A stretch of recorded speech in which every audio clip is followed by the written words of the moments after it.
जगत सिंह के बाद मेवाड़ के सिंहासन पर जो अगला शासक बैठा उसका नाम था राज सिंह। राज सिंह ये 1652 एडी में या ईस्वी में मेवाड़ के सिंहासन पर बैठे और 1680 एडी या ईस्वी तक ये मेवाड़ के सिंहासन पर है। राणा सांगा के बाद मेवाड़ का ये अंतिम शासक माना जाता है जिसके बारे में कुछ अच्छा कहा जा सकता है। और ऐसा क्यों? क्योंकि अब हम इस पर ही बात करने वाले हैं। देखिए, जब ये शासक बना उस वक्त इसके समय में दिल्ली के सिंहासन पर औरंगजेब बैठा और मेवाड़ और दिल्ली के बीच में शत्रुता पैदा, यानी कि हम कह सकते हैं कि औरंगजेब और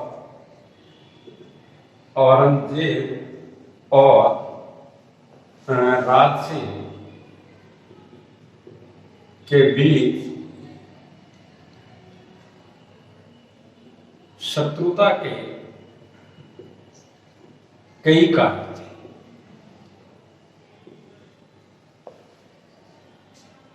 अब वो कारण क्या थे कि इनके बीच में आपस में शत्रुता थी? देखिए, एक तो सबसे बड़ा कारण तो यही था कि 1615 ईस्वी में हुई संधि की अवहेलना करते हुए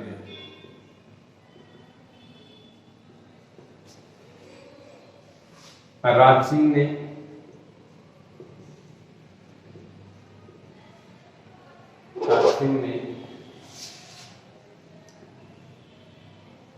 चित्तौड़ के दुर्ग का पुनः निर्माण करवा लिया था। एक तो ये कारण था, 1615 में जो संधि हुई उसको इसने हटा दिया और उस संधि की अवहेलना करते हुए, उस संधि को नकारते हुए इसने चित्तौड़ के किले का दोबारा निर्माण किया। दूसरा, किशनगढ़ की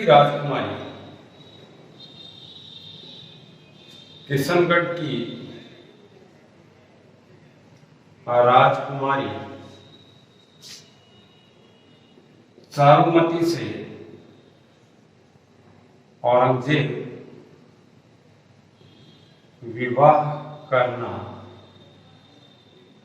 चाहता था।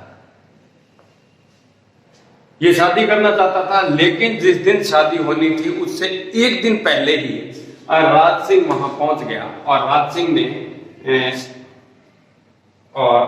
लेकिन यहां और नहीं लिखेंगे हम लोग, यहां लिखेंगे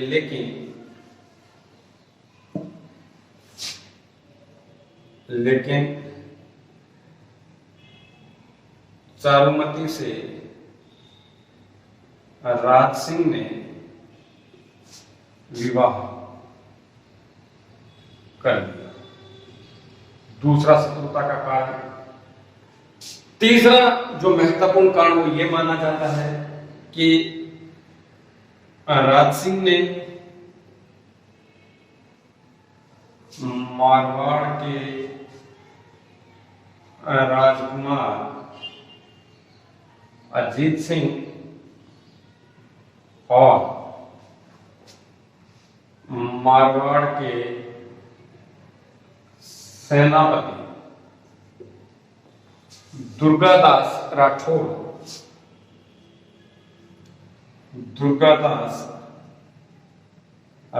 को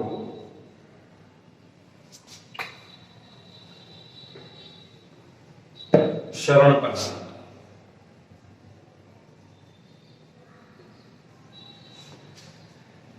क्योंकि जसवंत सिंह की मृत्यु के बाद में औरंगजेब ने मारवाड़ को खालसा राज्य घोषित कर दिया। उसको दिल्ली सल्तनत में ले लिया था और अजीत सिंह से कहा था कि अगर आप इस्लाम धर्म स्वीकार कर लेते हैं तो हम आपको मारवाड़ दे देंगे, लेकिन उन्होंने ऐसा नहीं किया और अपने सेनापति के साथ उन्होंने मारवाड़ को छोड़ दिया, लेकिन इस्लाम धर्म ग्रहण नहीं किया और इधर उधर घूमते रहे। औरंगजेब ने यह कहा कि कोई उनको शरण नहीं देगा, लेकिन राज सिंह ने उनके सेनापति दुर्गादास राठौर और अजीत सिंह को अपने यहाँ शरण कर रहा। एक ये भी बहुत महत्वपूर्ण कारण इतिहास में माना जाता है। इसके अलावा चौथा कारण, राज सिंह ने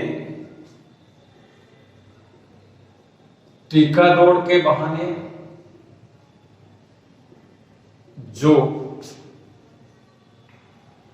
धन लूटा और जो जजिया कर इकट्ठा किया उसे दिल्ली ने भेजना, या हम कह सकते हैं औरंगजेब को न भेजना भी इनकी शत्रुता का एक कारण था। इन परिस्थितियों के चलते औरंगजेब यहाँ के दिल्ली सरकार और मेवाड़ के बीच में खींचातान बढ़ गई और एटलीस्ट औरंगजेब ने ऊपरी सभी बातों का बहाना बनाते हुए एक विशाल सेना राज सिंह के विरुद्ध भेजी, लेकिन राज सिंह ने मधुसूदन भट्ट के माध्यम से इस सेना से सुलह कर।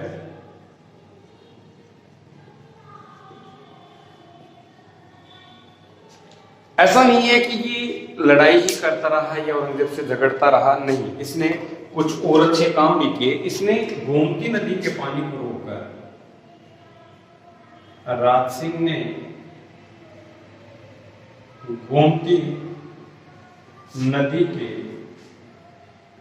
पानी को और रोककर राजसमंद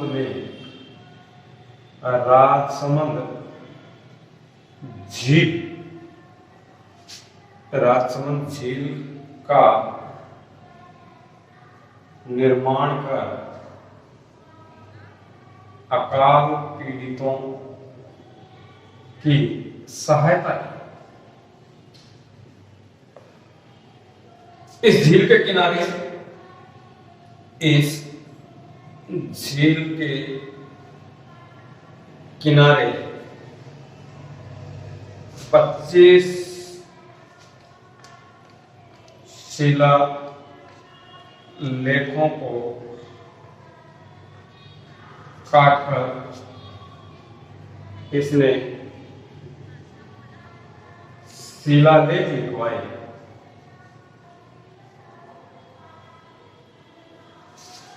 ये संस्कृत भाषा में लिखे हुए शिलालेख हैं। रण छोड़ दास भट्ट द्वारा ये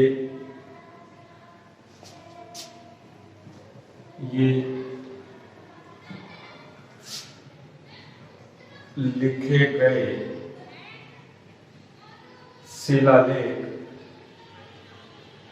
संस्कृत भाषा में संसार के सबसे बड़े शिलालेखों में माने जाते हैं। गोमती नदी के पानी को रोककर लिखे गए ये शिलालेख जो राजसमंद झील के किनारे स्थित है, और इन शिलालेखों में मेवाड़ के राजवंशों की वंशावली दी हुई है। मेवाड़ का जो राजवंश है उसकी वंशावली इन शिलालेखों में लिखी गई है। ये शिलालेख संस्कृत भाषा में लिखे हुए हैं और रणछोड़ भट्ट द्वारा लिखित ये शिलालेख है। इसके अलावा राज सिंह ने कांकरोली जो राजसमंद में है, कांकरोली में द्वारकाधीश मंदिर का राज सिंह ने निर्माण करवाया। वहीं सिंहाड़ एक स्थान है, सिंहाड़ राजसमंद में, कांकरोली में द्वारकाधीश मंदिर का निर्माण करवाया। वहीं सिंहाड़ में श्रीनाथ जी की मूर्ति का निर्माण करवाया। राज सिंह ने मीणा शासक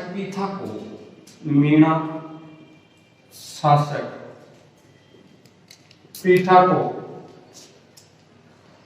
भूमि दान में दी थी। राज सिंह ने एक और बात हम देखें तो राज सिंह ने महत्वपूर्ण बात यह है कि इसने सुरक्षात्मक और आक्रामक दोनों नीतियों का सहारा, जहां इसको लगा कि अब हमें सुरक्षा की जरूरत है वहां इन्होंने सुरक्षात्मक नीति को अपनाया, और जहां इनको लगा कि अब हमें आक्रमण करना चाहिए इन्होंने आक्रमण किया। इतिहास ऐसा बताता है कि राज सिंह के सामंतों या सरदारों ने इनको जहर देकर मार डाला। इनकी मृत्यु नहीं हुई थी, इनको जहर देकर मारा गया था। और जैसा कि हम पहले भी बात कर चुके हैं, राज सिंह एकमात्र ऐसे शासक हैं मेवाड़ राजवंश के उत्तरार्ध में या बाद में, महाराणा सांगा के बाद में, जिनके बारे में हम कुछ अच्छा कह सकते हैं, ये अंतिम शासक माने जाते हैं।